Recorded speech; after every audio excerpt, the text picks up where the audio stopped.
All right, it's another time for another episode of the PEBA Heads, and today you got Scott and myself. We're gonna sit down and give a little preseason preview. How's it going, Scott? Excellent. I love these morning podcast recordings. Weekend mornings. Yeah, my coffee cup's full. Probably have to get another one before we finish today, but I think I drained mine during the pre-recorded conversation. well, we're close. We're what, one sim away from actual baseball being played instead of preseason spring training. Yeah, so the last spring training sim will be tomorrow, Monday, correct? Yep, believe so. And then Wednesday will be the start of the season, I assume. I assume I'd have to go look at the schedule again to see if they're taking extra time or whatever. But it is always funny to me where off-season decisions people need time forever to make. But then I don't know. To me, making decisions before opening day is a little bit more personally. I like to spend more time, especially if you're on the verge of competing or Yeah, so that's a making a question. decision. Let's start there. So I over the weekend, you know, um, I spent a lot of time. So I trimmed my roster because this last spring training sim is only I only have 4 games. So I tend to get my roster down to where I want it to be for that last spring training sim since it's only 4 games. And then I do pay attention the last 2 spring training sims to try and line up my rotation because I've been bit before where my ace doesn't get to go in the opening day because I didn't pay attention to who was tired. And so I do kind of align the rotation those last 2 sims, but then the second to last spring training sim, I trimmed down to my 26-man roster. Now I still have one more 4 game spring training sim to make a change, but I've already demoted the people that I think I'm going to demote for the season. And that way you got those 4 games to kind of figure out, who's got options, who doesn't, what's the best way to arrange your roster. How do you handle it? No, I think that's a good point to bring up that can be applied to many decisions in the league is that you don't have to wait to the last sim to make your decisions or to at least get to a point where you make a coin flip decision. Rule 5 is a perfect example of that. Every year it sneaks up on people, and I like to remind people, even with that, you can filter your minor league system by players that are Rule 5 eligible and put them on your 40-man roster well in advance so that you don't lose players. So I'm glad you brought up the point of that of just forward thinking. It doesn't the speed that the league moves. You're talking one or two sims a week during the regular season, three during the off season. It's you don't have to wait to make decisions. So to the board's credit,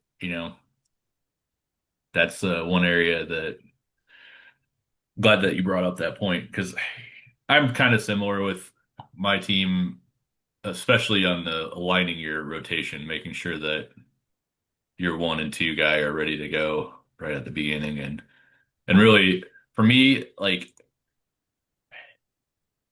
I try to make sure that my starters aren't actually getting overworked this Right. last sim Yeah. because Right. I'm Well, I think if paranoid you, like what's I happened to don't, Dan and the yeah, Ghosts or even like you with Spence that I'm gonna yeah. lose a key player.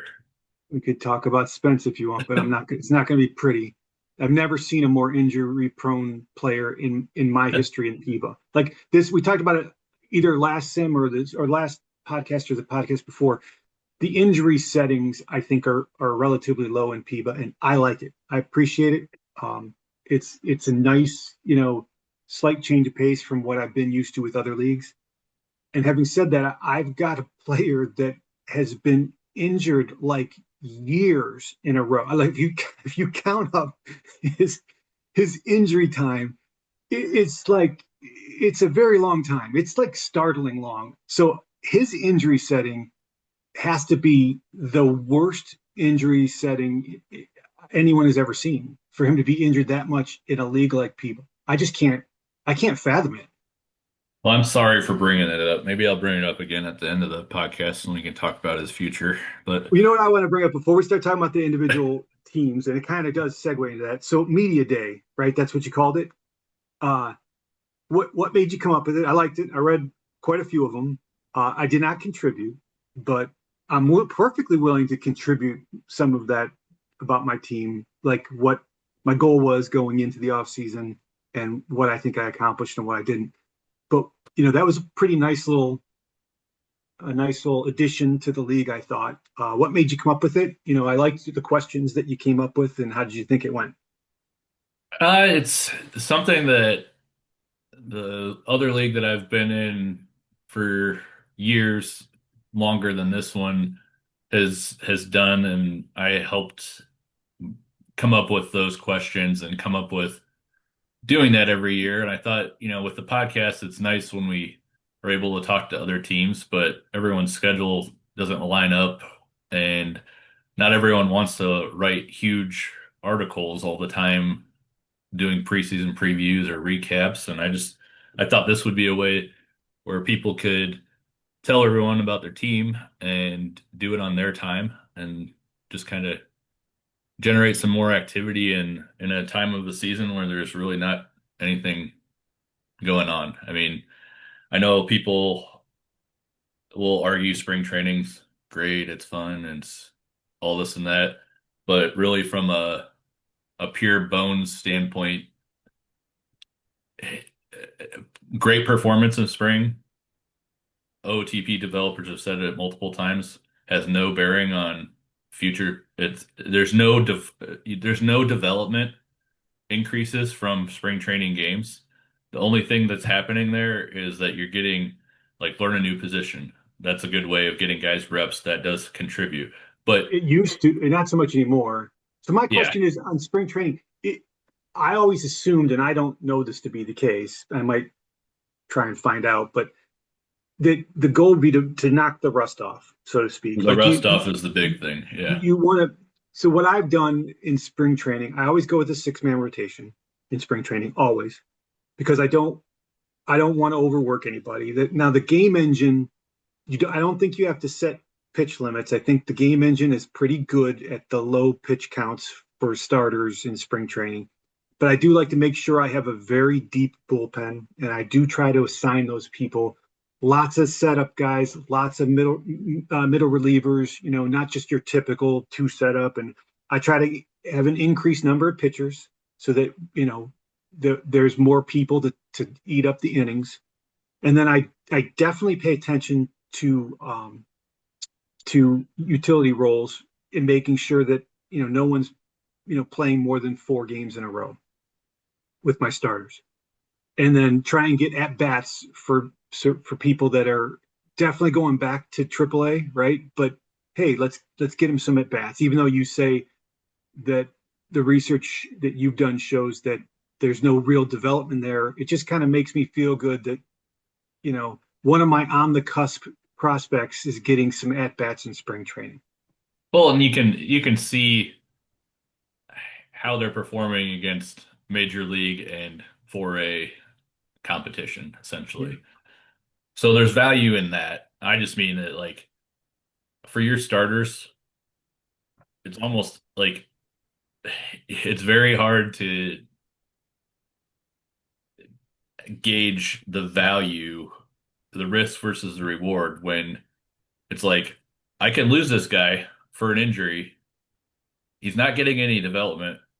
And really, to knock rust off, you need like one or two, like a pitcher wise starts. So it's just like, I don't know. I think it, MLB real life spring training is a whole different animal, and OOTP's spring training is completely different than, but when we view it, we're viewing it as what we know of baseball versus what the reality of OOTP is. And I guess really what I'm going at it is really we probably could OTP could make spring training like 2 weeks the way that they're actually like the gameplay works and the mechanics of the game work, but I think it would upset people that are so used to how Major League Baseball is set up, being I'm not getting four or Yeah, five right. weeks of this. So I get it. So it's what I just wanted to put it out there because I know a lot of people have there was some discussion on how people are doing their rosters, and I think one of the teams, I think Gloucester mentioned that they have 60 players on their spring training roster right now. Have you ever? I've never. I don't think I've ever gotten to 60. I mean, I try to, like I said, I try to have as many as I can. I mean, I'm definitely going to have 40, right? I'm going to have Yeah, all of my 40 man roster. Well, assuming your 40 to man roster is start, yeah. full. Yeah. But I typically have some of those uh, minor Like league. some of your top prospects that you want to see, or a minor league guy that's like could be your backup outfielder if somebody gets hurt, you want to see kind of, And I tend to sign at least a few of those minor league deals with a major league option with the opportunity for free agency after, what is it, 30 days? Because they're yeah. like, have you ever seen someone exercise that?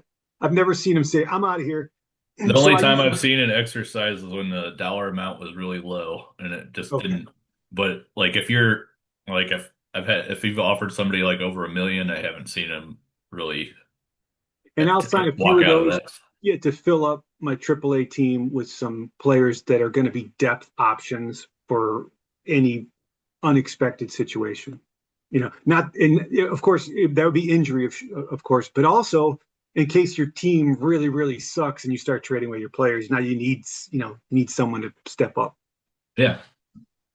Well, I know in looking at the free agent pool right now, it's pretty thin, but I'm sure as teams are forced to make some cuts and waive some players here, it'll get a little bit deeper. But with that, let's transition over to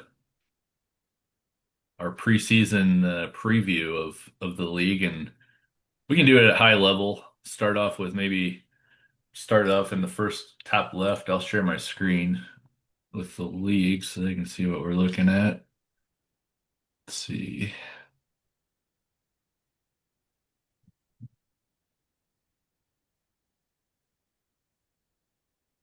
Okay, there's that. Could start talking about actually, hold on a second, Scott. Let me stop this recording for a second or pause. Maybe. All right, let's transition over to preseason prediction talk. I'll share my screen with the in-game PEBA standings, and we'll just kind of start off on the IL side and seaboard and go from there. So get that transitioned over, and then good. Last year, Scott, seaboard was a battle between Hartford and West Virginia, but we know that New Jersey is also going to be trying to win this year, and then you never know with Arlington what they're doing. So, and we haven't really heard from Manchester for a while, but I know they're still playing and battling out. So, what are your I thoughts know on the it's seaboard? Yeah, I know it's not very telling, but I do pay attention to that off-season summary by team screen. And the interesting thing to note about Hartford is that they have the highest WAR increase by that screen. Again, the screen can be, deceiving in that it's WAR from last year. That doesn't necessarily mean it's going to be WAR from this year. So you can have players that are walking via free agency that the teams have better options through internal promotions that can produce as many WAR or more. Um, you can have situations like international free agent signings who don't really show up as WAR added because they didn't really, but they're definitely going to have some WAR, right?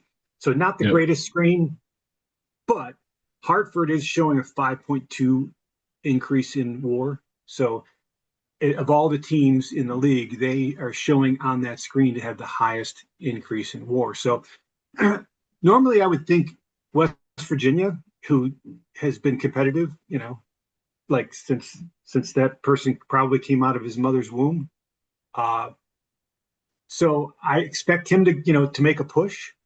But considering Hartford was pretty darn good last year and have at least on paper improved their team, I would probably pick Hartford to win that division. Yeah, that's what I'm thinking too. I think West Virginia is always is going to be there within the thick of things. I think they're probably be more so in the wild card hunt than the division. I like what Tice has done there in Hartford, and I think adding the center fielder that they got from Tempe, that Chavaria or Chavara. I mean, that was like 4.8 WAR right there Yeah, from a center fielder. that might have accounted for the largest WAR increase for him. Yeah, Yeah, yeah, 4.8. Then he claimed Doyle off of waivers from Palm Springs, who had a 3.6 WAR last year. I'm guessing that was a salary dump on Palm Springs' part. Let's see. I Yeah, think so. 20 million a year, which if you've got the budget space, right? Yeah, But that's a pretty good, let's see, how long is that contract? only 2 more years left. Yeah, So team option next year. I would guess again, if you got the budget space, and I assume he does, Hartford that is, that's a free, you know, 3 WAR starting pitcher. Guy pitched for 208 innings last year, 33 starts, yeah, 3.25 ERA. and there were Uh, starters in the free agent pool that were going for more yeah, than that are lesser pitchers. So pretty sneaky pickup, I would say, right? yeah, So I like to talk about New Jersey a little bit. I know that they could be, uh, you know, the wild card for that division, and I don't mean like make the wild card, but like the unpredictable team there. Uh, it would be interesting to see. I assume that D'Antonio is going to be the selection in the first overall, and if that's the case, we talked about it many, many times on the podcast. We talked about it many, many times off the podcast. I think that pitcher could go right to the bigs, right to PEBA, with zero, minor league innings pitched, and I think he could have a significant impact from the draft on for New Jersey. Um, there are also other players in the draft that can be had in the later rounds that can produce. I've seen some relief pitchers that might not go in the first round, but could be quality players for many teams in the league. So New Jersey having all of these draft picks from last year, having a decent number of prospects, you could see the biggest win total change from New Jersey of any team in the league. What are your thoughts? I think it'll be interesting to see where New Jersey's at the time of the draft and standings wise to then determine what you do there. Yeah. Because if you're not in a playoff spot, I could see it being perfectly reasonable putting D'Antonio at AAA just to save service time type manipulation. Because if the year is lost anyway, what's the point of putting him out there? Other than maybe you piss him off by putting him in AAA when he wants to be in the majors, and you have the dev issue of that. But it would be interesting to see what his expectation is. I would assume it's majors at this point, but the other, I think, if he goes straight from the draft to the majors to PEBA, like we're expecting, it's going to be interesting to see between Hartford and West Virginia how many games left they have with New Jersey, because that could decidedly change how the division ends up. Because New Jersey going to season isn't as much of a free win as it had been the past 2 seasons or more. So you add D'Antonio to that with more and more prospects that are coming up to the team. I think from the wild card standpoint, I agree. The wild card being they could have a heavily influence who the playoff team is in that division and who ultimately wins that division based on, can you handle New Jersey, or are you losing more games than what you had previously done? So Yeah, it's gonna be D'Antonio expects to play in the majors. okay. And then, his, as we talked about before, his potential to actual is pretty narrow. He's got, I think, all of his pitches, according to my scout. His slider and his changeup are 10 out of 10. His sinker is a 7 out of 9. And then everything else is 1 to 2 points off of the potential. So being 21 years old, if you did put him in AAA, you'd have to be real cautious. Because, like, if he was, you're right, if he was putting up, like a 0 point something ERA at AAA, you know, months at a time of just dominating that level, I would be real nervous, and I Yeah. might I might be forced to promote him. Let's see, does it say about greed? I I think don't. you definitely have to bring him up in September if you go the route of putting him in the minors for a little bit. But I which mean, arguably, which he could come into the league right now and be probably a top 3 or 4 pitcher Yeah, I don't at see any his. benefit though. Like, the benefit to keeping him in the minors is that you're going to roll the dice that he doesn't hurt development, but or regress. But a month is no different than 3 months. You're still not. That's really hard to make up, right? I mean, there might be some service clock manipulation with, a few weeks, a month or two, but that I think that'd be tough. Yeah. If I would be real tempted if I were New Jersey to put him on the roster. I would love to know. I can't see anything here.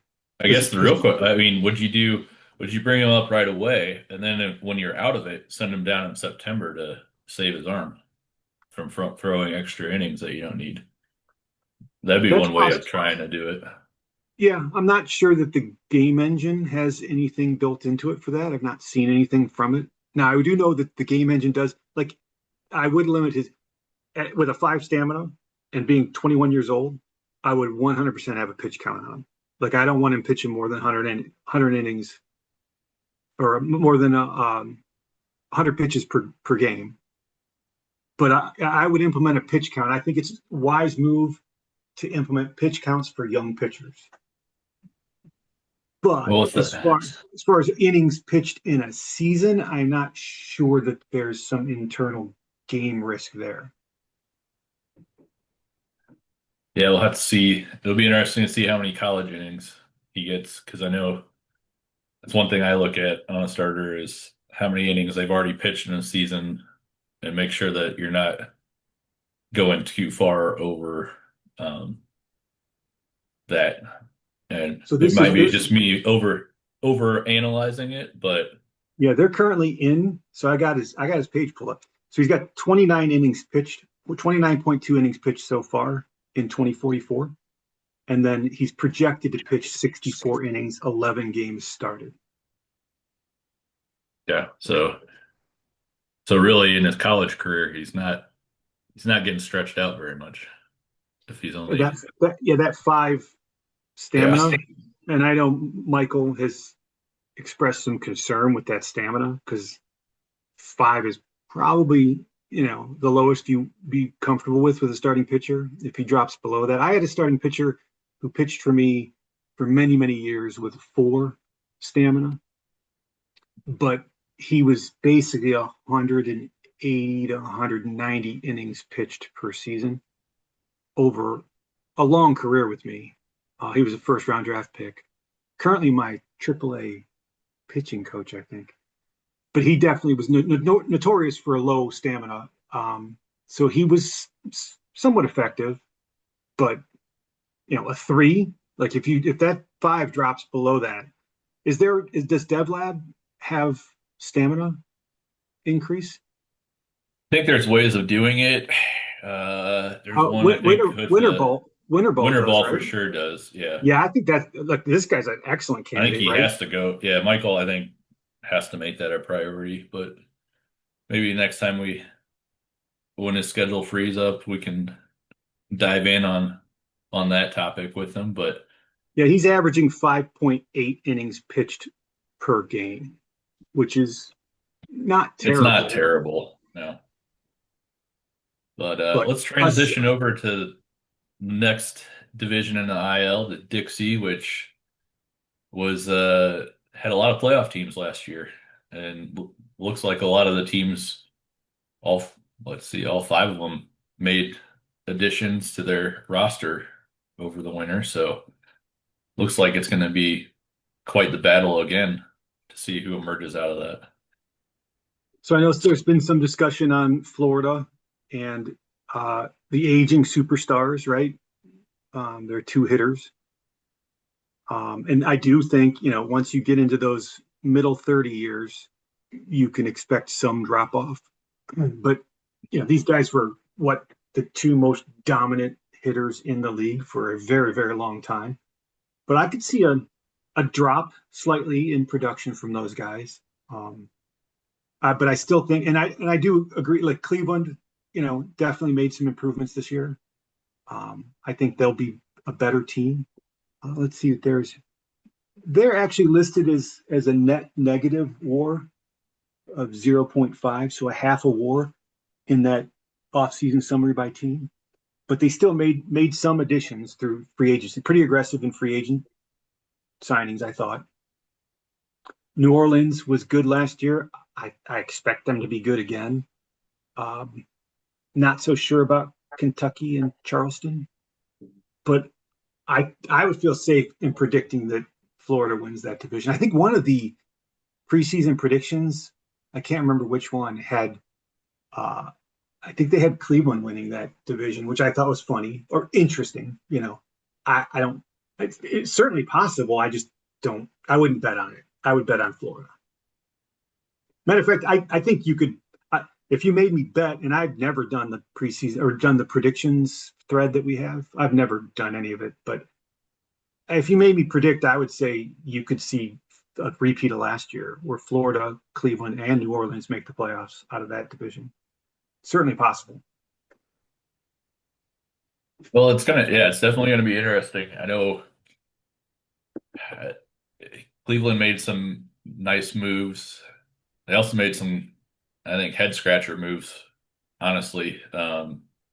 Like I know they uh, paid a lot to acquire Connor Leaf from the Ghosts last season, I think early on, and then he opted out of the contract. And uh, I don't know who they're bidding. Like they're bidding against themselves because he hadn't reached free agency yet and signed like a 4 year, $95 million deal. So, I don't know if they were bidding against themselves or if they were anticipating what could possibly happen if he became a free agent and getting into a bidding war. But it just, when I look at that signing, the guy's 33 years old and you're paying at least for the first year, and then it incrementally slightly goes down, but you're paying $10 million for one war.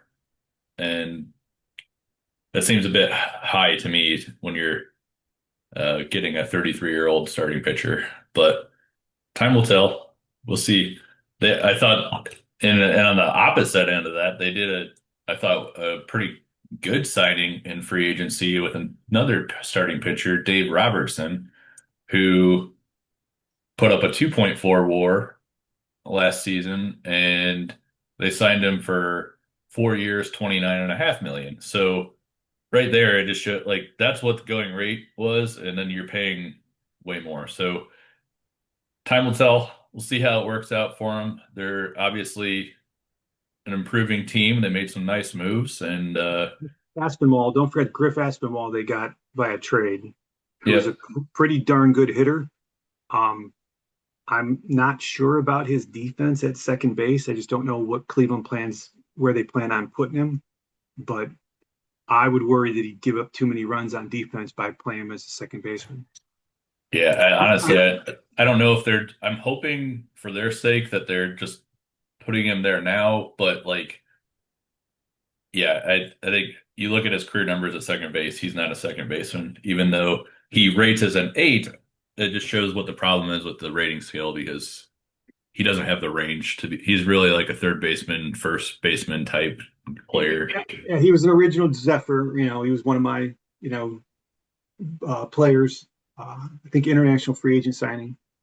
Um, but I played him at second when he was young, but I switched him over to third because I think that's his best position. See what they do. I know that they've got the cornered the market on second baseman when you got Takuchi, Martinez, and now Aspinwall. So sure, whichever one they decide on, they'll like they'll definitely like the addition on the hitting side of the things. We'll see how it turns out on defense. But you know, another team in that division we kind of slightly touched on it was New Orleans.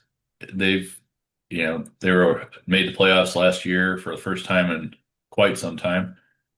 Um, got a nice core group of young players, so I don't see them falling off like maybe some of the other teams that have kind of, you know, had that flash in the pan. I think New Orleans is on the rise as well, so should be interesting to see. You still have Charleston there with they've got a nice core group of young outfielders, but you know, you kind of start looking at their situation and they're gonna have to start paying these guys soon. And I just I don't know what the end game is. They won a championship, so it's hard to be too upset about it. But it kind of reminds me of uh, certain major league teams that were either looking at all the prospects that were coming up and they win a championship, and you're like, oh, geez, this is going to be a problem for a while. But they really seems like have kind of past couple seasons have dropped off. So I'm very curious to see if they can kind of make a rebound back to what I thought they were going to be, or if the drop off just continues. And Kentucky. So Yep. Kentucky was just under 500 last year. They're 2 seasons removed from a playoff appearance. They were 93 and 69 and went to the postseason on a wild card in 2041.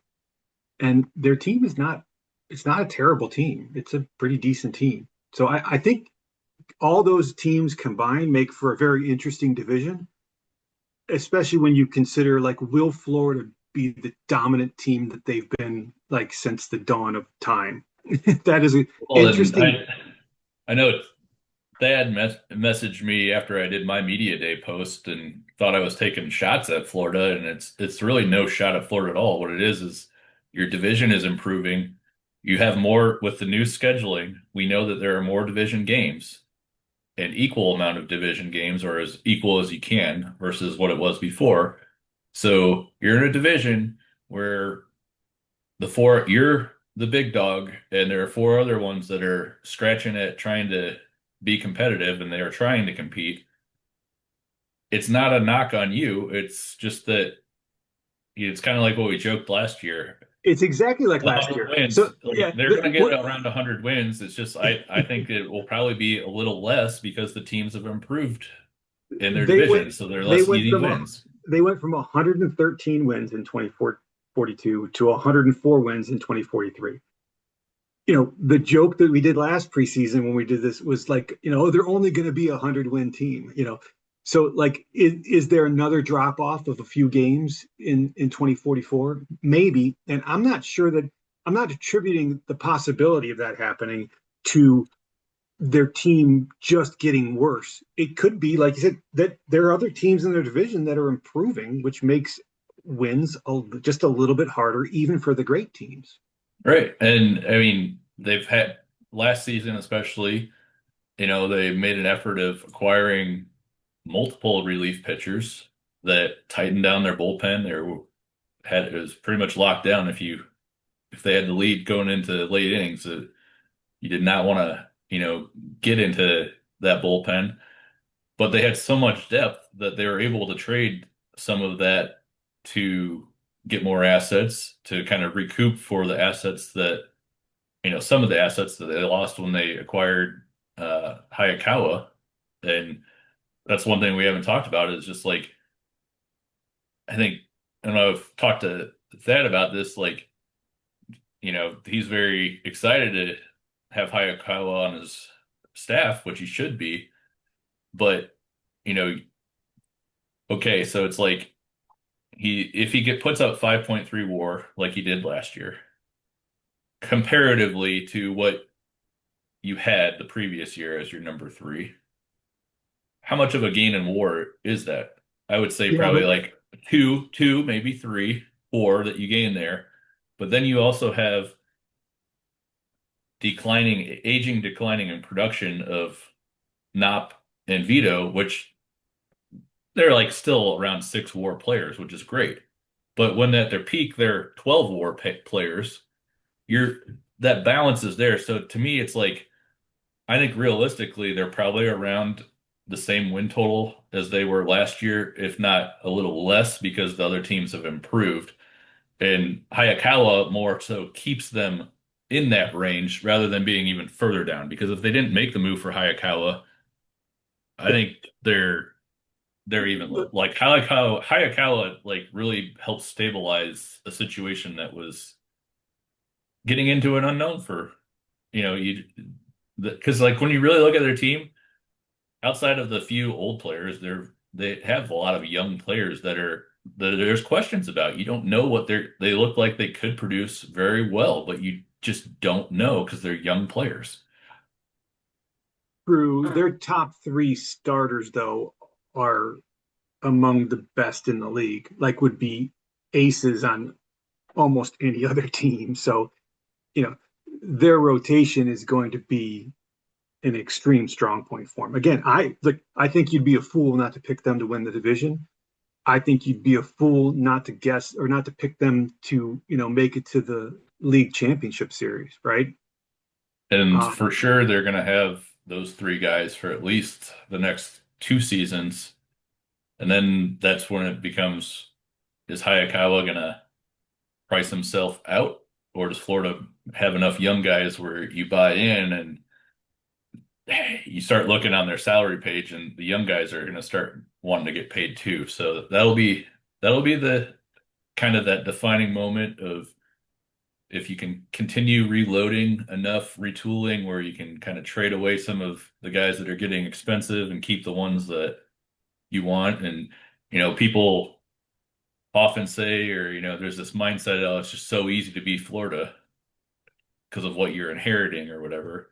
But this type of stuff, I would argue, is more challenging of balancing this dynamic than just tanking and just acquiring talent, like and just letting it pool up and just then put everybody all on at one time. Like this is like the type of real tough like decision making that often gets overlooked because people just never a lot of teams never get into this like situation of where you have a lot of good players and then you're having to pick like you got three or five guys for three spots, and you're like, okay, which two do I ship off? And then if they go off and produce somewhere else, then I'm gonna have this like thought in my head that I made the wrong move, and it's like you didn't make the wrong move. Like it's okay, all five of them were good. You just have three spots. Like you can't play all five, and I think based on the moves that Thad's made since he's been there, I think,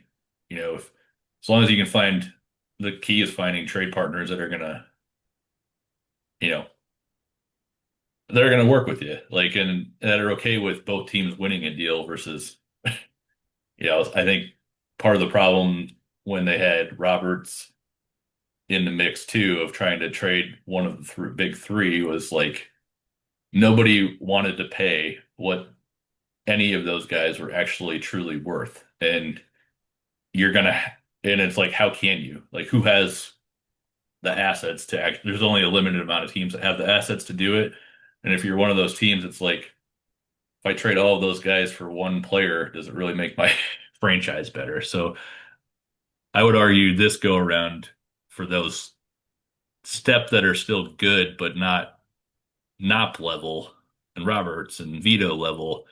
I think he'll have more success at flipping those type of players than kind of the struggles that he had to deal with going through trying to trade with three. But I mean, I think it's fun to look at it. I know people get mad about it, but I think, I think it's a challenge that is unique to the Florida situation. There's only a few teams in the league that'll probably get to that kind of decision making, but it's a tough position to be in, tougher than what he probably gets credit for. All right, I think we But got to with that, move let's on. see. Yeah, we beat the Dixie down enough. I think we're going to run out of time if we don't move on. Well, I mean, I think realistically, it's kind of like the rising sun historically of where you're probably gonna for the next foreseeable future, you're gonna probably be getting two wild card teams out of that division, unless they just beat the heck out of each other so much that somebody else steps up. But switch over to the transatlantic division. I know being my division, it's one I'm very familiar with, but I know last year San Juan only lost the division by 2 games, and they were the other wild card team, not out of the Dixie. So I'll let you go first before I rain on the parade of my competition. I much like Florida, I would say I would not predict any team other than the Claymores to win this division. However, there are other teams in the division who could surprise, who are in a good position. Um, I just think that you didn't like I if you not to turn this into a discussion about my team, but you didn't. I tend to sit back on my hands a little bit when I like a team when it performs well and I have what I want. You seem to be far more aggressive than I am. You went out and got this Jose Corona, who I think is an interesting addition to your team. Uh, you made some changes for the upcoming season, despite coming within 2 games Yeah, I think of it was 2. Yeah, 1 or the 2. championship. Yeah, So, close enough. I think that you're definitely poised for a repeat. I think I would predict Florida and the Claymores to be in the championship or the league championship series. Um, but I do like San Juan. I'm not sure that I think London may be in a rebuilding period. I know Amsterdam, didn't they sign Vis? Because I was hoping to land him. I think they signed Yeah, Sandor they got him Vis. to like a 3-year deal. So that, he's going to make their team better. But I'm just not sure I see a clear standout for the division other than the Claymores. Again, anything can happen, but there are a number of teams in the division who could surprise. Yeah, no, I think London has made comments on the board, and I think even in their media day, they think that they're competing. So we'll see how long So, that. so he's not rebuilding. I guess not. I thought that by trading Osmond and some other players that I basically gutted his bullpen last year, that Yeah, I he'd didn't be read kind his of. media, so I assume he's looking at more of a reload than a rebuild. Correct? Yeah, yeah, I think so. I think that'd be fair to say, but I'm looking when I look at other teams in my division. Obviously, San Juan, I've got them. I've got them in second. I think between the bottom four, you've got Amsterdam and London, and Amsterdam's got has been loading up on young players, and it just matter to me. It matters. Are they going to have them up on their team, or do they send them down? And I think that's where, for me, if they play their young players, I think they will probably be about third. They'll be in third, and then London fourth, and then you get into Havana and Gloucester, which I don't think either one is trying to compete right now. But Gloucester looks, and my favorite team to pronounce. It's like Worcestershire sauce. Gloucester. They've got a lot of young players on their team, but I don't. They were under 500 last year. I don't see enough here to make a big leap forward. But there's definitely some interesting young players that could. So there's several ways that your team's going to improve from last year, right? You can make trades, you can sign people through free agency, but one of the hardest things to predict is young players getting better, right? That is a significant way to improve your team, is to just have your young players develop and improve. But it's not easy to predict how and when that's going to happen. Yeah. I mean, the thing that and I'm sure Sane wants probably wants, would love to address it, but last year they were able to add a starting pitcher, one of the international players that got added to the pool, and Avila, and he performed for him. But, you know, outside of that, you've got this Adri Revit that looks pretty good.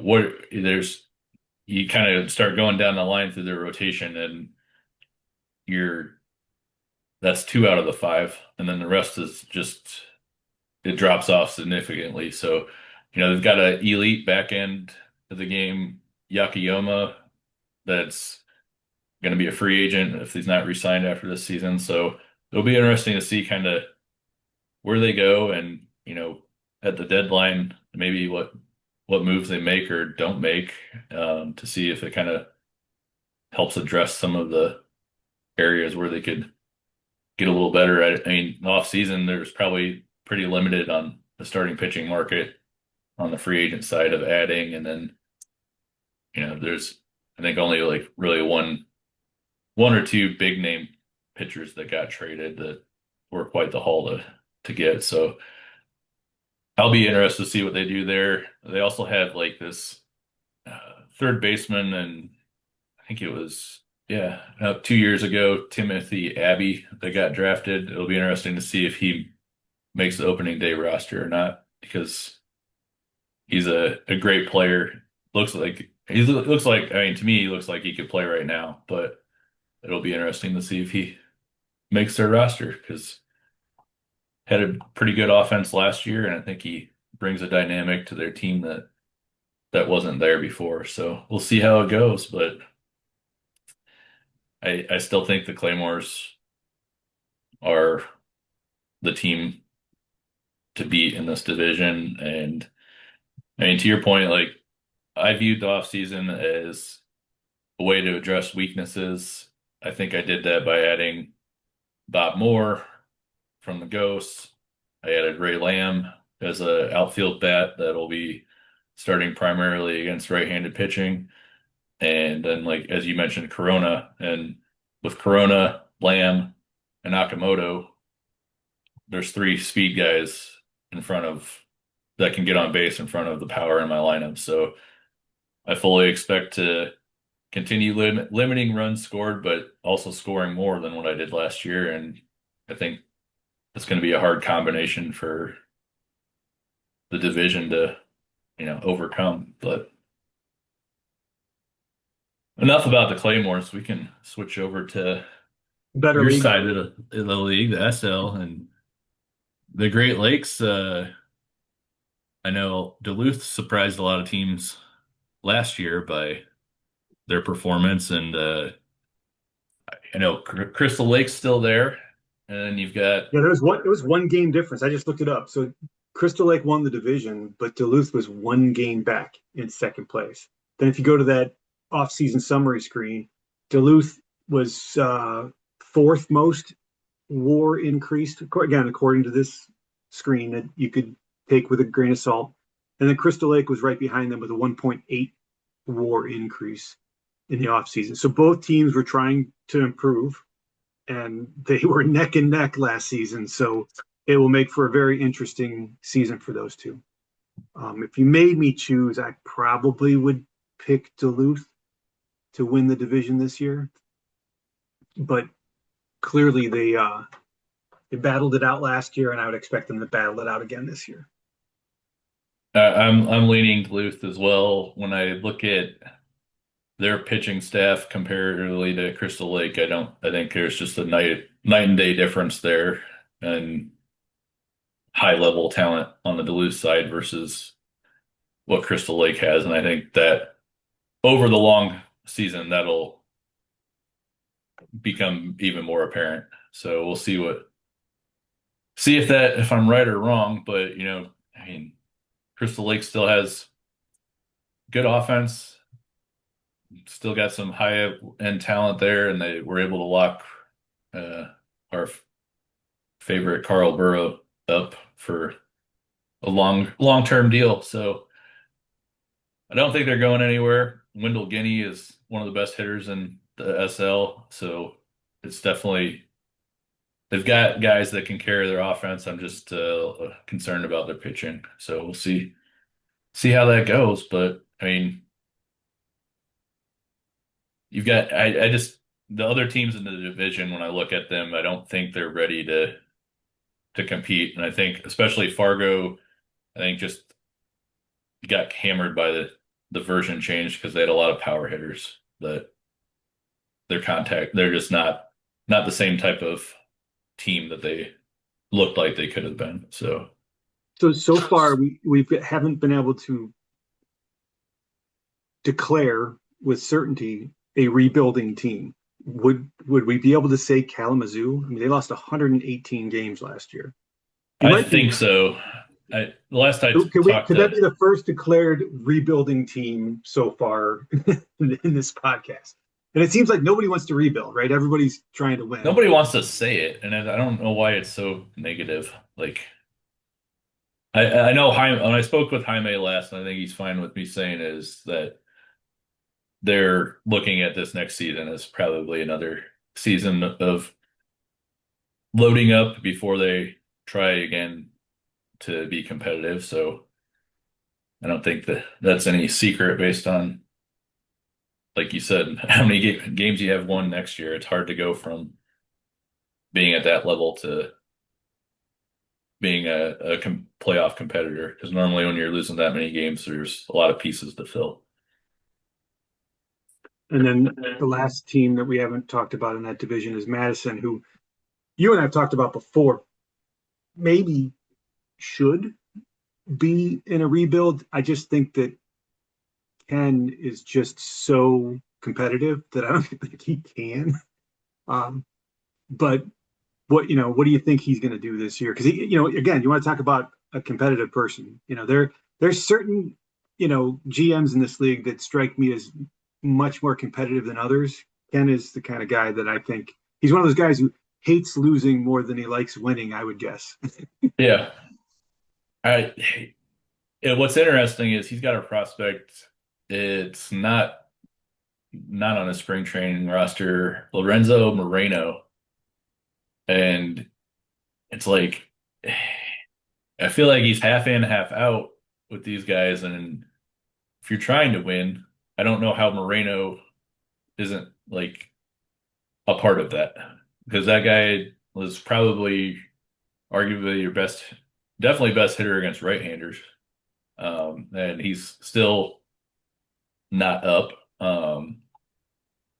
And that's where it's hard for me because it's like I get it, you're trying to win or you're trying to build up to something, but at the same time, like with these draft pools the way they are, I think you're better off. Like he's starting to get prospects and he's starting to get ones that are better, but I think he would have those guys, but he would also be getting some of these top five guys that really kind of open that window, which was what built Florida to begin with, was having, yeah, I mean, Ken they were being good Ken before being the the top former big three, but like, Ken being the former Florida GM before he came yeah, back to the league. Yeah, I would argue that Lane. Look, these draft pools we've discussed it, and people can and do disagree with us, but I think they are coming pretty loaded at the top end. So getting one of those top 4 or 5 picks can really be an advantage to picking 12th or 14th. yeah, And I think I don't know that this is going to be the wave for the next several seasons, but the last 3 drafts have produced some pretty, impressive talent on the top end. And the problem with being like a 500 team for 3 or 4 or 5 or 6 seasons in a row is, you're drafting in the middle, and you really have to be really good at identifying talent. Where you could argue the top. You and I have actually argued who's going to go 1, 2, 3, and 4. and I'm not saying we could predict it, but I can tell you this: there are some significantly impressive players in this upcoming draft in those first few slots. Well, and That we might not get the order right, but I bet you 4 out of 5 of the players will probably be the ones that we're assuming that it'll be. and it's potential, but it's potential with really high actual. So the developmental risk is pretty low with some of those guys that are going to go one, two, three, four. Yeah. And And I would argue right now that if you are patient enough, you could build something stronger than what Florida ever was by if you're taking top 3 in the draft for 3 or 4 years in a row, you're taking players that are already developed. And what Ken had to do with Florida, those players weren't already developed. They were high potential guys, but he still had to develop them. Like, oh, and there was don't forget there's some luck. Again, yeah, we've talked about it before. Go look at Brewster's development page, oh yeah, and there explode out of nowhere. there was a player who was like a 2.5 star guy with really pedestrian ratings who just exploded one year after he was drafted.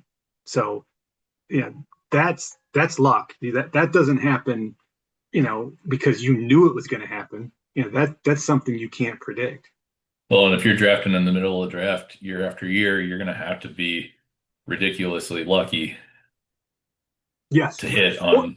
look, you got to be good, right? I mean, you Yeah, can. There's things you can do that can screw up your draft. I've yeah. I've made some boneheaded draft picks in the middle of the draft, but there so skill helps, especially when you're drafting in the middle. But luck's bet was it better be lucky than good. Yeah, exactly. So it'll be interesting to see what happens. I know both Madison and Kalamazoo are friends outside of the game and rivals that way too, and it'll be interesting to see which strategy prevails between the two because you've got two kind of differing approaches to rebuilding, and that's what still makes the game great is that you can have differing ways to build and still be effective. So we'll see what happens, but I I will just say, worry the teams that are in the middle for multiple seasons, it's far more likely that they'll fall downward than go upward if I will you're say stuck in that that area. I'll go on record as saying I'm glad that not only are we not in the same division, that I appreciate that we're in different leagues. It makes it easier for you and I to be more honest with each other, which I think we are when we can be. I know there was a Rule 5 pick that I was chuckling over after the draft, but you know, just think if we were in the same division, just think how much we would have to keep from each other when we have our I mean, conversations. when we were talking about that player, if I would have told you that he's my number one pick, then you would have adjusted your Yeah, I would have moved schedule. him. I would have moved him to number one. You're right. Yeah, not my problem. although, I mean, although I will admit, let's segue into the Desert Hills because I think we hit yeah. everybody in the Great Lakes. One of my key additions was a Rule 5 draft guy. I was going into the off season. I like my team. So I wasn't looking to make significant changes. Although the benefit of hindsight, I should have tried to sign a starting pitcher. That pitcher that Cleveland got, I would have definitely been in a bidding war with him if I was smart enough to look at Craig Spence, second round draft pick for me. His injury page, again, not to beat a dead horse here, was just ridiculously bad. And I just thought, well, you know, eventually he's got to pitch a full season, right? Like he can't be injured his entire life. Well, lo and behold, he has another 12 month. Again, yeah, I said another 12-month injury. Uh, it would be nice to have someone to take his place. But if Spence would have been healthy, I liked my team. I didn't think that there was a lot I needed to change about it. But I did want a utility infielder. I want to try and improve my relief pitching. I definitely wanted to get a backup catcher because my starting catcher, Samurakami. I have so much trouble with these names. Love the guy, traded for him last season, but he was a minus 32 OPS plus against left-handed pitching. Ooh. Minus 32 against left-handed pitching. I'm like, I need a right-handed hitting catcher who can just put my starter on the bench anytime. And there's a lot of left-handed starters in my division. Um, I needed to do something about that. So basically, tweaks around the edges is what I needed to do. But again, benefit of hindsight was a starting pitcher would have been nice to protect against off injured Spence. But I did like my Rule 5 pick. This Wang is the H silent, probably Wang. Pretty nice little player. I think I got him from Tempe. And sole goal with this guy was just to have somebody, a bat off the bench and to spell some of my infielders. So I think that it'll be real interesting to see. I don't know that what happened last year with me being a pretty darn good team from start to finish is going to happen again. Uh, I may be, burn out or punch, drunk, but the every other year, good one year, bad the other. We've joked about it in the past. Sometimes you're not as good as you think you are. So I don't go into each season saying, "Oh, I'm definitely going to be the division winner." I could win the division, but I could see Tempe winning it. I could see Palm Springs winning it. I could see, the evil team winning it. Uh, I don't think Bakersfield and Yuma are there yet, but stranger things have happened. Um, so I think I like Tempe's team probably the best. I thought that even though I think they underperformed last year, is what I'll say about Tempe. Um, going into the season last year, I probably would have picked Tempe to win the division, but he ended up not great. I think he was a 500 team, yeah, 82 and 80. But I could see the previous year he was 94 and 68, right? So I could see an increase from Tempe this year.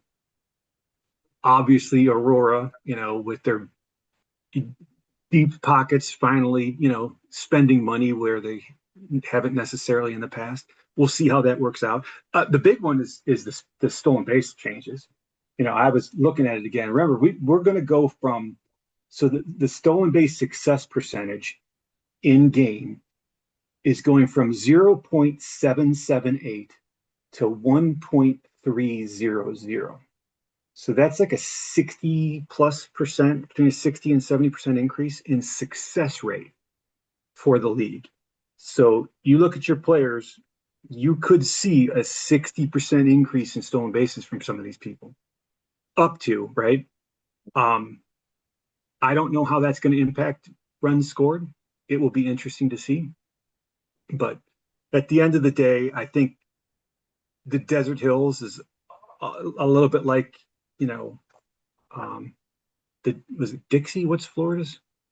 Yeah. Yeah, a little bit It's like the Dixie, and you do have three, actually more. I think you have four pretty good teams, and any one of the four could win the division.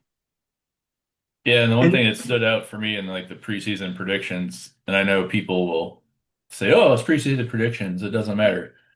Well, I agree in most part, but what matters is this number here by Aurora, 336.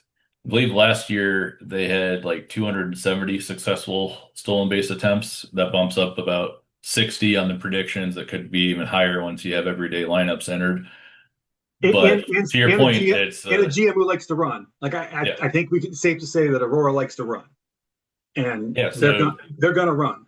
there'll be 60 more guys in scoring position with a power hitter with an added power hitter to the lineup. So Yeah, what was I think their they're going to score a lot, but what I was don't their know.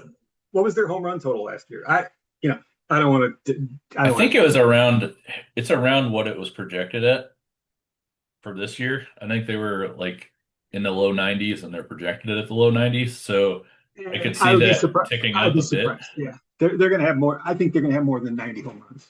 I think so. But I also think the way the game's set up that there's a tighter range around outcomes. So how much of that now that you add a power guy in there, do the home runs go to him and then the home runs are taken away from the guys that were getting boosts that really probably shouldn't have been getting the boost by the home run distribution. So it's going to be interesting to see how that works because If Aurora gets more, that means home runs are getting taken away from somebody else, the way that the game works now. So it's going to be interesting, but I definitely think they're going to score runs. I think the problem with Aurora is going to be not giving up runs. Um, it just it's you lost, they lost Climo last season, and that's still a hole that I think is there that they haven't been able to fill. They were able to address the offensive side, but they're still not that guy that when you go into a playoff series that you're like, oh crap, I have to face Climo. There's not that anymore in the Aurora stable. So I How think that's about that's where it falls on me of with their weakness. And I would say even the same thing with like Tempe, that they're very offensively driven. So it's going to be a matter of are they going to outslug you? And because when you look at their pitching staff, they're led by Smith. Smith's a great pitcher, but outside of Smith, then it kind of again drops off. And I mean, I'd be licking my chops getting into that bullpen. So did you see I don't know if this is his plan, but Tempe's got Ellerby at third base in spring training, which I think is interesting. And he's got this Manny Munoz because you know I believe Tempe has played Ellerby at shortstop the past 2 seasons. I'm not sure how much he did last year, but I think that while a great bat, he regressed a little bit. Yeah, he had 117 games started at shortstop last year for a minus 16.9 zone rating at short. yeah, it's And not playable. yeah, and his bat just didn't. It did not offset that. The previous year, you could argue his bat. He had a 903 OPS, and I got But I this mean, is like my as a defensive third baseman, he should be a positive zone guy, and then Munoz should be a positive shortstop. So that should be well, helpful Ellerby, with some of the pitching. yeah, Ellerby is much better player at third than short. So that's an interesting change for Tempe. Um, and with Tempe, arguably they have one of the best pure hitters in the SL for sure, and maybe even in PEBA with Michael Roberts. So there's a lot. There's a lot this team has to offer. I wouldn't count them out, despite their underperformance from last season.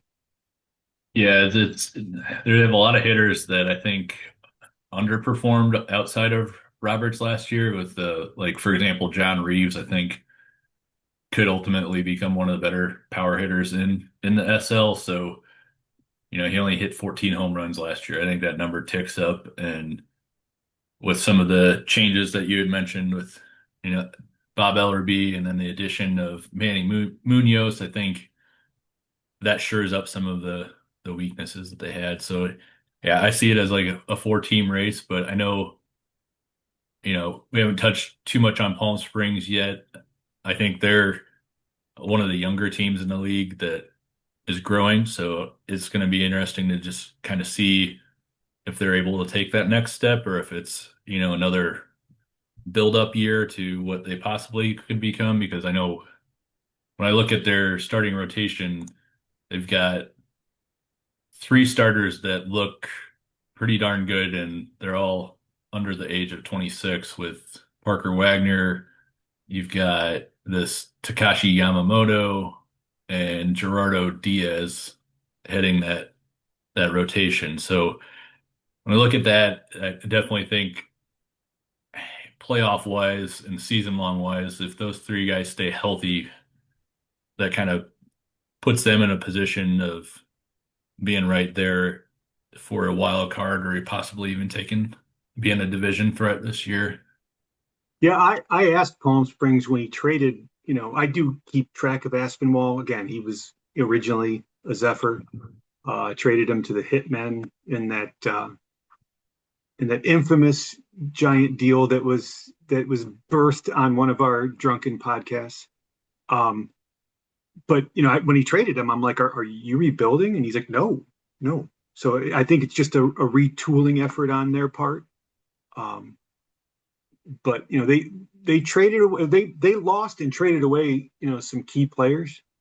Again, that Doyle claimed off of waivers. Knox claimed off of waivers. Aspinwall traded to Cleveland, and then a right fielder Lou traded to Arlington. But they do have some acquisition trades and a free agent signing. They signed a starting pitcher, I assume, to replace Doyle. So Palm Springs will definitely be an interesting team to watch. Um, they, they could surprise and overperform from last year.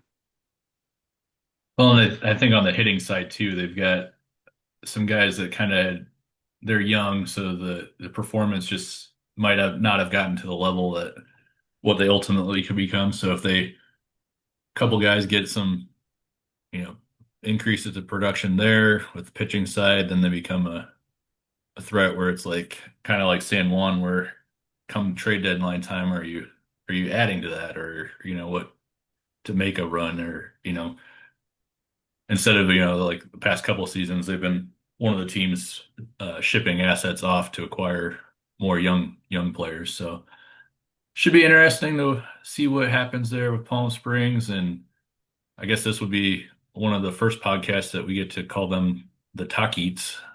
I believe Oh that's yeah, what so, it's yeah. I pronounced. appreciate. I just want to tell them thank you for giving me another thing that's difficult to pronounce. So, Yeah, good job, Rob. so all right. So how Let's do you go. pronounce Yes, it? Taquitos, They're, they're the Takis. the Taquitos. I And I would always like. joke with them that they're going to be selling taquitos as a concession item. I like it. It'd be great Spelled if we could come differently, up. but If we could come up with some kind of Mexican themed, yeah, catering or, to the natives with taquitos. well, That's not offensive. but moving on, Yeah. Bakersfield. I think they're one of those teams that, like I discussed earlier, can be difficult to determine the improvement level because their improvement's going to come almost exclusively from the development of their young players. They have a very young team that's was developing last year. Some of the, and you and I have talked about some of his players. We both love Piper. Wes Piper is DH slash first baseman. At the tender age of 22, managed to hit 30 home runs, 22 doubles, 72 RBIs. We'll see what his age 23 season brings this year. Um, I would expect an increase. What are your thoughts? Yeah, I think for Lenny, it's going to be just to kind of stay the course and keep building within and kind of take the step back of what success means versus what success might mean for another team. And in his case, improving on your internal side and adding more assets is, if you end the season that way, is probably a success versus did I make the playoffs or not? And I think that's where a lot of teams kind of get stuck, is viewing things as did I make the playoffs or not, or did I win a championship or not? And the reality is those goals are probably not, everyone wants to win one, but are probably not realistic for half the league or more, because you're not going to make the playoffs. So you can't win a championship if you're not even in the playoffs. So I think with Lenny's team, I like some of the young players that he has.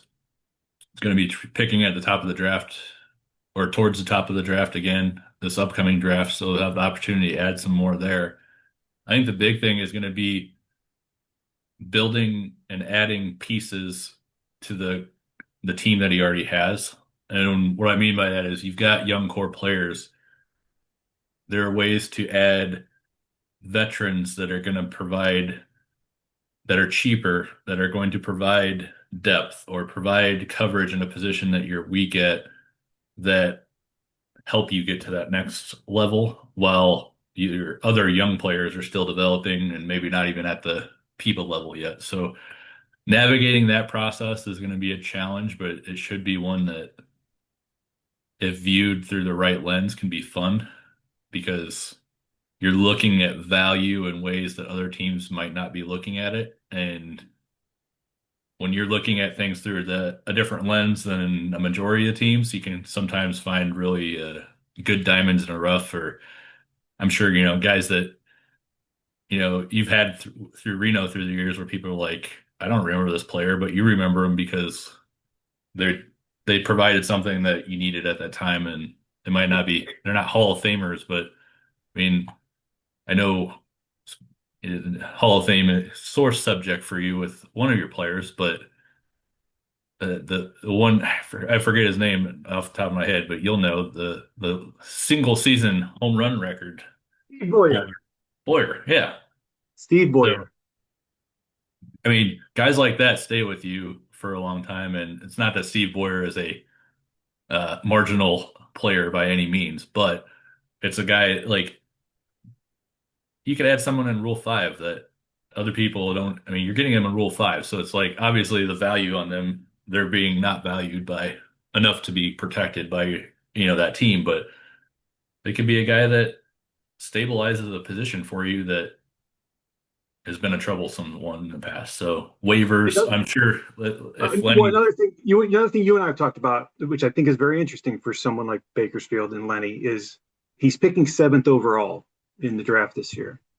There are some players that are ready to contribute, and in this draft, that could make his team better this season. That it might make sense for a team like him. And again, I understand, like, if you're a team that's, again, we have not, I think the whole time we identified one.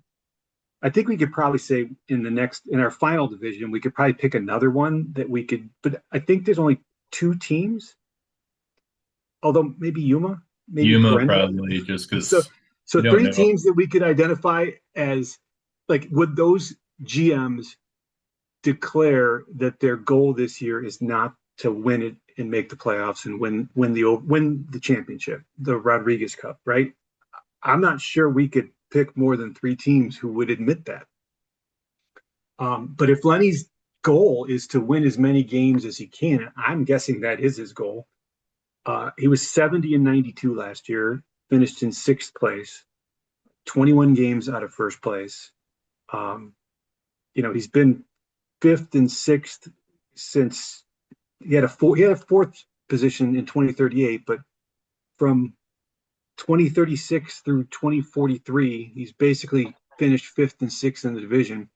I think you could see, the goal for him should be to win more than 81 games, right? To get above 500. That would be my goal if I were in his position.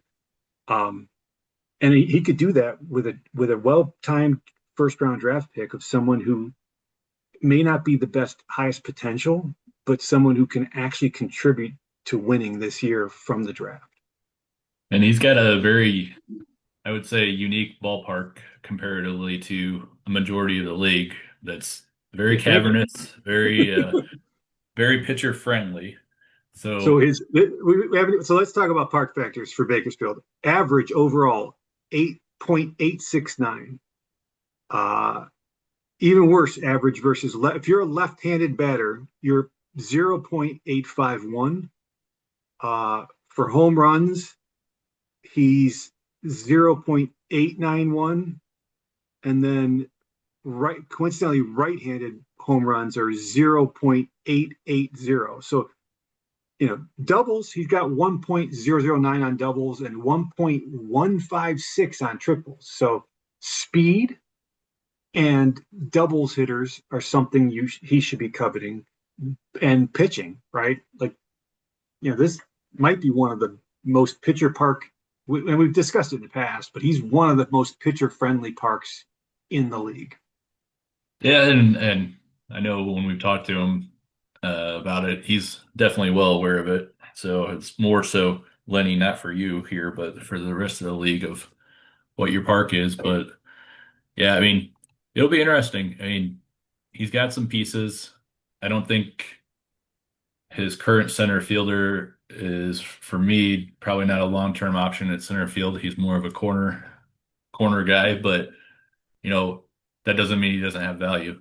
And I think he's going to be a nice Ito is going to be a nice core piece for him to build around with Piper and a few of the others, and it's just a matter of bringing in those extra little pieces that round out your roster that kind of allow your core guys to thrive and then fill your need moving forward. Because I mean, pitching side, he's got a really nice young pitcher, Amano, who's 24 years old, and then on the back end side, he's got Denny Jones, who continues to develop well as a closer. So just kind of adding some veteran pieces in there that play to that ballpark. And I think, like you said, if he can increase his win total this year and not, because he hasn't been drafting in the middle, it's okay for if you do that for a couple seasons, but it's the long-term drafting in the middle that we were harping on earlier that Yeah, becomes a but problem.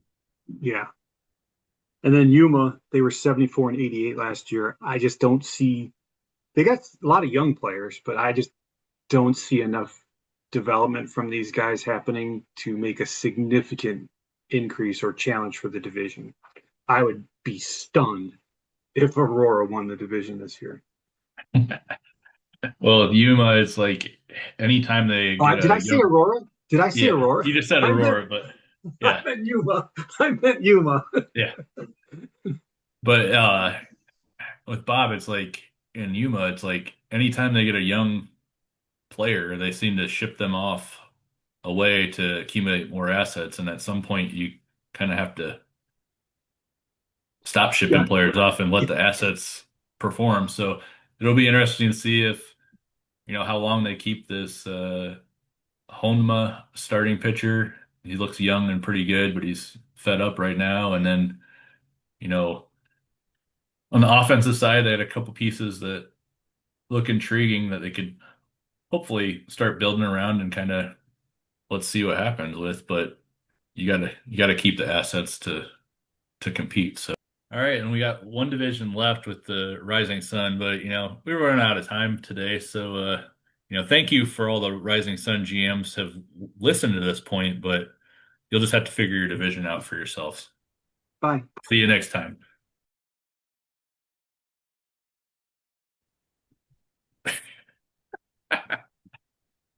Uh, No, we couldn't do that to you guys. Why would we? We're not going to leave you guys out. We'll spend some time with the Rising Sun for a little bit, which is very interesting because I think, we've been talking about the draft and the ability of the Avas to, secure a lockdown closer, I think really, pulled them away and allowed them to secure the division last year over Toyoma. So maybe even won them a championship. I I think it definitely got helped get them there. And it didn't hurt them, that's for sure. And you look at the offseason, they were able to add another bullpen arm with Zamora from Florida. So it's even tightened up, locked down that area of the team for a team that had that need and now has two elite flamethrowers at the back end. They're going to be very tough to Yes, dethrone in they that division.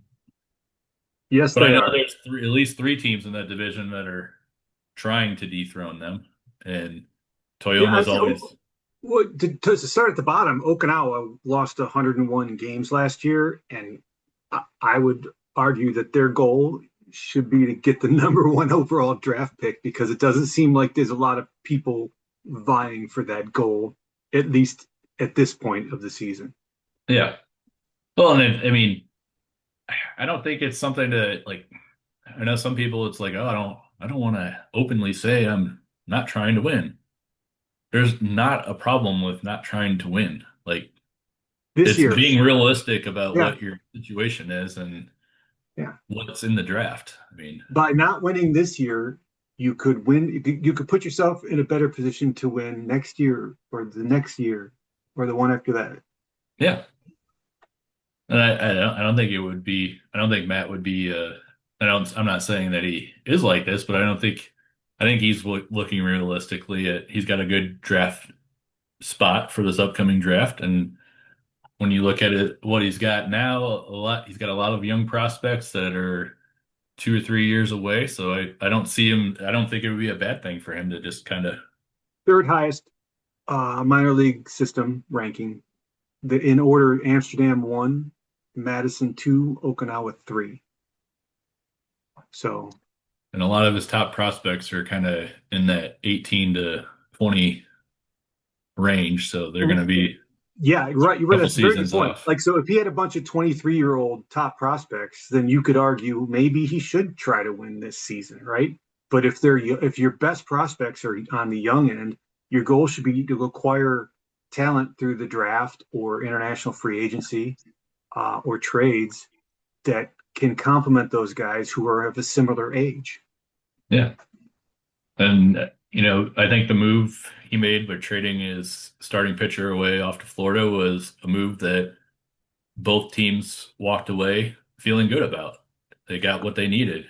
Florida got the starting pitcher that they needed. They got some extra, pieces to their minor league system that propelled them up to that system ranking that you just mentioned. So, It's a good point. It's truly, not to get sidetracked. It's what they call the Pareto improvement. I think you and I have talked about this before, where your one party is better off without making the other party worse off. And you could argue that trade might have actually been a win-win in that they each had different goals and they both achieved those goals. So both parties are actually better off in that trade. Too many people in our league are trying to win a trade, to be the dominant, you know, person in that trade. And, occasionally you'd like to see these types of trades where both teams are accomplishing the goal that they want to accomplish. speaking of trades in that division, on not a negative note, on a positive, the Ghosts were one of the teams that impressed me over the offseason and some offseason trade acquisitions. Not just because I traded with them, but uh, they were able to address the need, or they're able to get Scott Sherman, who's going to play first base for them, power bat, middle of the order. It'll help with some of the scoring issues they had last season. And then they were also able to acquire a young starting pitcher, Frank Stewart, who looks like he's going to slot in as their number two starter in a very loaded rotation that, yes, has been hit with some injuries early on, but still looks like it's going to be a problem for teams that face off against them this year. And I know Dan is disappointed with some of the roles last year with his team. That I think they underperformed. I think most people would agree they underperformed. So it'll be interesting to see. I don't think they're better than the Avas or the Wind Dancers, but I think they're a potential playoff team battling for a wild card spot. And once you get in, anything can happen. And with that rotation, you're not going to want to face three quality, three or four quality, starters. It's going to be something that you're going to have to plan around. So, if the Ghosts can get in, they're a threat. So, and I think They they're were definitely on the they were verge of it. extremely active this offseason, and they were active in the way they are always active, via trade. Like, they have a lot of trades this offseason. Well, we can say that about both Vale brothers and brother-in-law that they all like to trade, and that is not a negative or a shot to anybody because that is a viable way of acquiring players. I think we would all agree that you can't just focus on one area to improve your team. You got to be looking at the draft, waivers, Rule 5, free agent signings, and the trades. And if you uh, only focus on one, you're shorting yourself on ways to improve. So, and I know they look at a lot of different ways to improve when you look at their team as major league or PEBA level teams. Yeah, there's a lot of trades, but I know that you look at some of the internal options that the Ghosts and Avas have drafted over the years that have also developed well, and free agent signings, which when you talk about free agent signings with the Avas a few seasons ago, they were active on the free agent market and acquired, I think it was I had to look again. It was like one of their top, yeah, Jorge Reyes was one of the top available players on the free agent market a few seasons ago, coming in as an international guy that they put up the money for. And he's arguably one of the best players in the league. I mean, he's a great defender and pretty darn good on offense as well. So, it just there's a lot of talk and we joke about the trades, but there's also moves like this one there. It wasn't a trade and put the money forward and weren't afraid to put the bid out there. So it's nice to see moves like that, people being aggressive and you know, the thing that stands out to me is like where we're at now with the free agent when free agents come in and some of the money that's being thrown around, people are kind of like I've seen people publicly just kind of scoff at what teams are spending, and it's like, what are they supposed to spend it on? Like, it's that, or it's international free agent guys, and at least with that, they're developed. Like international wise, it's a Oh yeah, it's a it's a gamble. crap. It's a Yeah, crapshoot. Yeah, very few of those international free agents are going to come in with high actual ratings. They might have super high potential, but their actual is almost always extremely low because of their young age. So that puts them at a much higher development risk. yeah. So So, what are your thoughts on Toyama? Uh, so the Avas, I would yeah, argue, are the best team in the SL. Um, you could make an argument they're the best team in PEBA. You know, uh, I think they've got some competition with yourself in Florida, but Toyama was second place. They were 6 games behind the Avas. They're a pretty darn good team. You think they got a shot at overtaking Shinseki?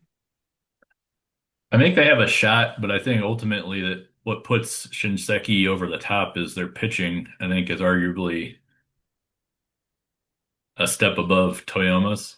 I think Toyoma has guys that are going to overperform their ratings, but you have Owen Bars at 36, you've got Danielle Hernandez 37, and the scales don't tend to continue rewarding guys like that. You might get another season or two of production out of them, but it's when you're stacking that up against what the Avas are running out there with, I think it's like Arthur, and then what's the other one? There's a Bear Claw is another one. Um, it's it's hard to top to if you're facing head to head playing like a 10 game series. I think the Avas are going to win more games than not out of that matchup. So what's interesting and intriguing about Toyoma is on the offensive side, they've they've always been a good defensive team and they've always been a very well balanced team, but they've got some nice young players that could take steps forward to help out on the scoring side of things. So uh, they're going to be there. I just think the Avas right now are with a full season of Tamari. There are two starters that are elite. And then you add in Zamora on the back end, in addition to what they're throwing out there on offense. I think it's going to be a tough hill to climb for teams in the Rising Sun to pass them. So if we guess that it's not much of a guess, but we can say that the Avas, the Wind Dancers, and probably the Ghosts are definitely going to try to win that division, try to win it all this year. I think it's a safe guess to say Okinawa is not. What's the thought on Neo Tokyo? Because they didn't perform real well last year.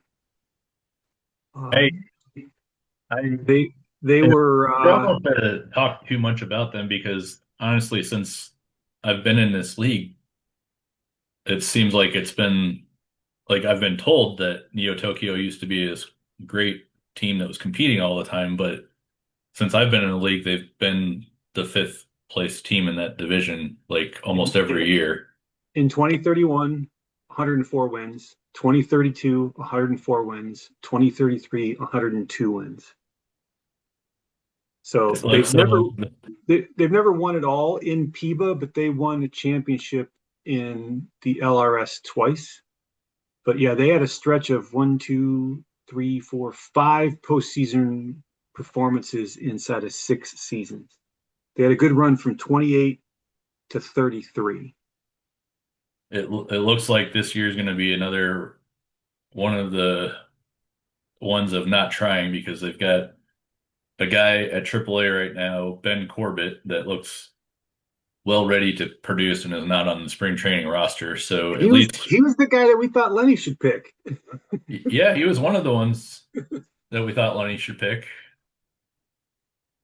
But hey, you I can, remember this. I remember this guy. yeah, Ben Corbett. Ben Corbett's a solid pick. Wow, he went from But college to AAA, and he performed quite well at AAA. 124 OPS plus. yeah, I haven't looked too much into it. Maybe he got some. No, he doesn't have any games in his game log. Kind of that just I don't know. I would have. You don't know. 22. I guess you don't hear anything from Ron, so I don't know how much attention he's paying to He's Ben Corbett's 22 years old today. Happy birthday, Ben. I looked at his screen. It says his age is 22 years and 22 zero and 0 days. days. Yep. But yeah, this is a team that I think could benefit from, and everybody hates to use the tanking word, but not necessarily prioritizing winning now. Yeah, and I'm sure that's hard when it's like 10 seasons. You're 10 or more seasons since the last time you made a playoff spot, and it kind of goes back to the getting stuck in a rut, and it's easier to fall backward than it is to go forward. Because I mean, like you look at the system ratings, you would expect if you're drafting at the top of the draft that you're going to have a pool of prospects over a 10-year plus run of not doing it. And there's some there, but there's definitely, I think that's where you have to kind of like cut off and just be like, I don't care what the last 10 years was like. I need to look at what my current situation's like. And to your point, rebuilding for another season or two is not a bad thing for Neo Tokyo to do and kind of just reset because you're not going to make up for prospects that have got injured or just didn't reach their potential. You just kind of have to reset, and maybe that's what they're doing now. But I don't want to get into, well, we don't want to ruin or influence too many people's predictions for moving forward. Like, we know that's a hot button topic coming forward, and I still am under the mindset that we should wait. The deadline for that should be after everyone sees what opening day rosters are, because there are a lot of teams like Gloucester that's got 60 players on there. So who am I to? I don't know what they're doing or what players will make it or which one won't. So there's a lot of teams like that in that gray area, like we were mentioning. There's only a few that are totally tanking or totally not trying to win this season. So should be a fun season. At least we're getting one day closer to actual baseball games being simulated instead of practice ones. I'm looking All forward to it. right, man. Thanks, Scott. I know we went a little longer than usual, but it's worth it when you're doing a preview, and we wanted to make sure that we touched on every team at least a little bit. So thank you for listening as always, and we'll see you next time.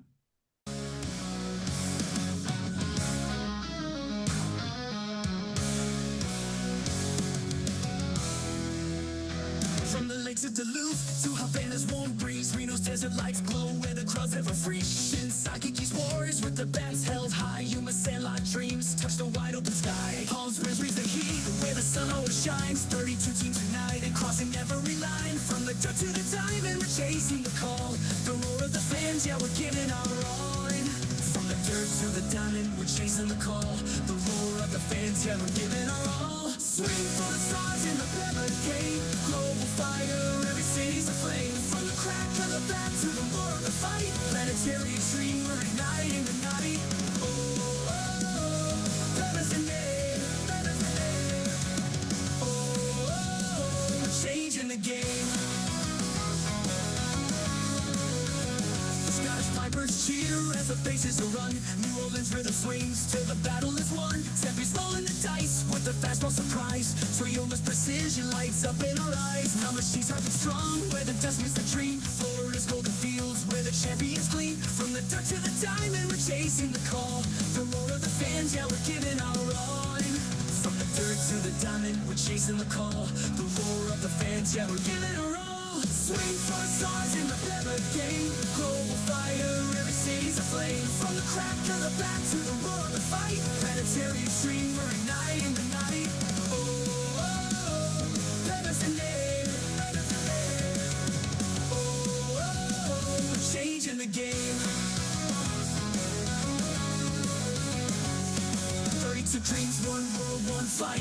From dusk till dawn, we're burning so bright. Every pitch, every hit, every play in the zone. The Planetary Baseball Alliance, we're never alone. From the fields to the stands, hear the planet unite.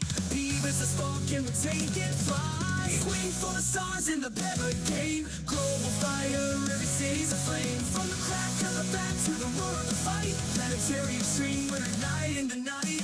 Oh, oh, oh, PEBA's the name. Changing the game. So raise up your gloves, let the banners fly high. From San Juan to Kalamazoo, we're reaching the sky. Planetary Extreme Baseball Alliance, where the legends are born. Swing for the stars, let the world hear our roar.